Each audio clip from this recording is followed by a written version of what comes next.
Manje mangabe kuumhlaba lo okwathiwa owenkululeko abakhulula ingane zethu. A mother's plea to the president.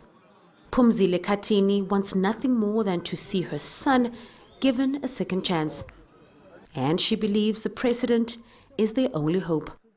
She and her son are willing to brave the elements and wait for a meeting. Bongenkosi Kanyile was nabbed with a slingshot during the Fees Must Fall protests.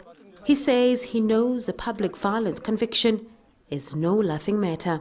Anyone conducted violence on behalf of Fees Must Fall, it was only a reaction. But young people in their nature in South Africa, they are not violent individuals.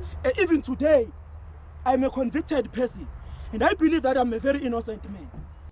Convicted of public violence, trespassing and hijacking a bus during the Fees riots in Pretoria, this student activist is under house arrest. He too wants a clean start.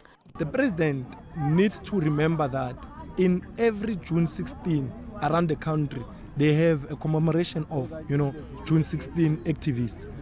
It is a demonstration of hypocrisy and disingenuity because of you cannot incarcerate those who were inspired by those generations, and at the other hand, you celebrate that generation.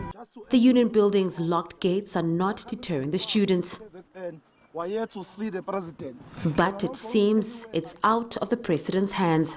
They are calling almost for the president to overturn or usurp the independence of the National Prosecuting Authority when it comes to who can and who should not be prosecuted.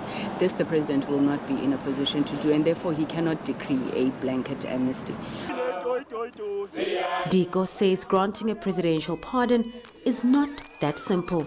The Department of Justice, we've also called on them to engage with the students and all other stakeholders to explain how a presidential pardon is granted.